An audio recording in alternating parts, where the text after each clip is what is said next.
It started like any other Tuesday in our junior year of college. Sarah sat 2 rows ahead in our literature analysis class, her dark hair catching the sunlight that filtered through the dusty windows. I'd noticed her before, everyone had. But that day, when Professor Jenkins paired us for semester projects, I couldn't believe my luck. "Hey, I'm Daniel," I mumbled, awkwardly extending my hand as class ended. "Sarah," she replied with a smile that would haunt me for the next decade. "I've seen you around. You're always reading those weird sci-fi books in the quad." She noticed me. That simple fact was intoxicating. Our project meetings quickly became the highlight of my week. We'd meet at the campus coffee shop where she always ordered a chai latte with almond milk. I memorized every preference, every habit. The way she tucked her hair behind her ear when concentrating. How she'd doodle little stars in the margins of her notes. Looking back, I should have recognized the pattern forming. I was always the one texting first. Always suggesting we meet up. Always laughing too hard at her jokes and carrying conversations when they faltered. But when she'd occasionally touch my arm or say, "You get me like no one else does," it felt worth it. After graduation, we ended up in the same city. I took a job I didn't particularly want because she mentioned staying there. When she complained about her roommate, I suggested we get an apartment together. As friends, of course. She agreed, and I spent 3 years in a strange purgatory, living with the woman I loved while dating other people who never measured up. "Daniel, you're my best friend," she'd say, curled up on our couch after another failed date with some guy who just didn't understand her. And I'd nod, heart aching, offering comfort, and secretly hoping she'd finally see what was right in front of her. There were moments that kept me hanging on. Once, after too many glasses of wine, she fell asleep with her head on my shoulder, her fingers intertwined with mine. Another time, during her cousin's wedding, she dragged me onto the dance floor and held me closer than necessary. "If I ever get married," she whispered, "I want someone exactly like you." When she moved out to live with Jake, a corporate lawyer with perfect teeth and a convertible, I was devastated. But 3 months later, she was back at my door, mascara-streaked and brokenhearted. "He cheated," she sobbed into my shirt. "You're the only one who's always been there for me." That became our cycle for years. Sarah would date someone new, usually the opposite of me in every way, and when it inevitably crashed and burned, she'd return, seeking comfort in my unwavering devotion. Each time, I convinced myself that eventually she would realize I was what she needed all along. Friends tried to warn me. My sister called it emotional vampirism. My roommate, after Sarah moved out, bluntly said, "She's using you as a safety net while she swings for the fences with these other guys." But love, or whatever twisted version of it I was experiencing, made me deaf to their concerns. By our late 20s, Sarah and I had settled into a rhythm. We weren't roommates anymore, but we might as well have been. I had a key to her apartment. She had one to mine. We spent most weekends together, grocery shopping on Saturdays, and watching movies on Sundays. When either of us traveled for work, we'd text constantly. My colleagues assumed we were dating. Her family treated me like a son-in-law. "You two are so perfect together," her mother once said at Thanksgiving dinner. Sarah laughed it off, but didn't correct her. I clung to moments like that, storing them away like treasures. The closest we came to acknowledging what was happening between us was during a weekend trip to the coast for her 28th birthday. We'd rented a beach house, and after a bottle of wine watching the sunset, she leaned against me. "Sometimes I think we should just end up together," she said softly. "Wouldn't that be easier?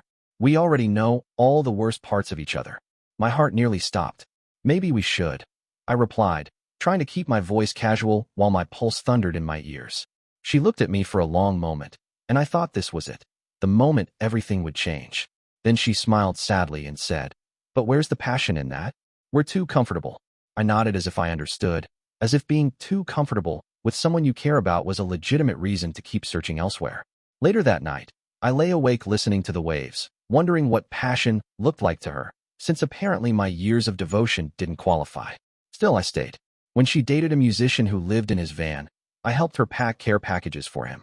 When she briefly got engaged to a startup founder who turned out to be married already, I helped her return the gifts. Through it all, I dated occasionally, but never seriously. How could I?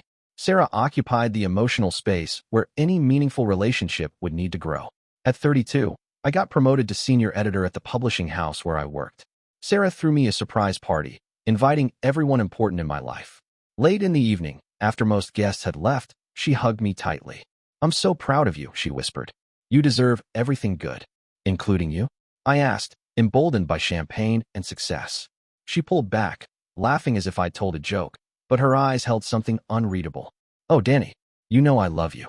And there it was, The carrot dangled just out of reach. Not, I'm in love with you, but I love you. The careful phrasing that kept me orbiting her without commitment. That year, Sarah went through another dramatic breakup, this time with a photographer who'd convinced her to quit her stable marketing job and join him traveling the world.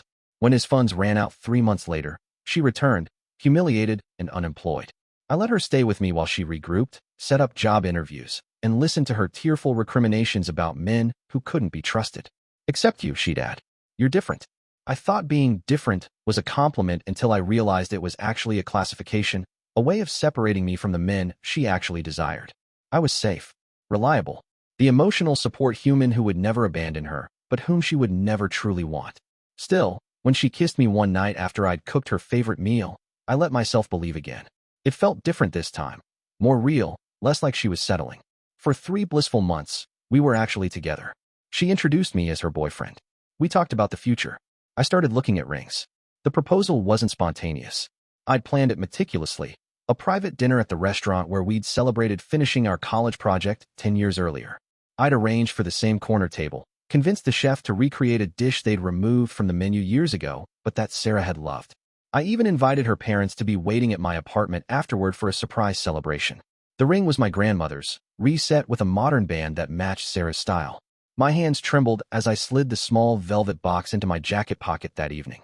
10 years of friendship, longing, and half-relationships had led to this moment. I was finally going to have what I'd wanted for so long. Sarah looked beautiful that night, wearing a deep blue dress I'd never seen before. She seemed distracted during dinner, checking her phone more than usual, but I attributed it to work stress. When dessert arrived, her favorite chocolate souffle with a special message written in caramel on the plate, I took a deep breath and moved to one knee beside the table. Sarah, I began, my voice surprisingly steady despite my racing heart. You've been the center of my world for a decade. Through everything, my feelings for you have only grown stronger. I want to spend the rest of my life with you, supporting you, loving you, building a future together. Will you marry me? The restaurant had gone quiet. A few patrons were smiling, phones raised to capture what they assumed would be a joyful moment. The seconds stretched as Sarah stared at the ring, her expression unreadable. Then she did something I never expected. She laughed, a short, harsh sound nothing like her usual laugh. Is this a joke? She asked, her voice barely above a whisper. What? No, of course not. I replied, confusion washing over me. Sarah, I love you. I've always loved you. She stood abruptly, knocking over her water glass. No, Daniel. This isn't. We're not. She shook her head, gathering her purse. You're not my type.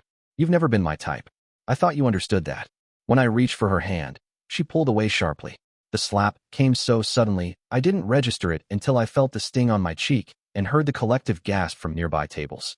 10 years, she hissed, tears streaming down her face. For 10 years I gave you every signal that this wasn't what I wanted. Did you think you could wear me down?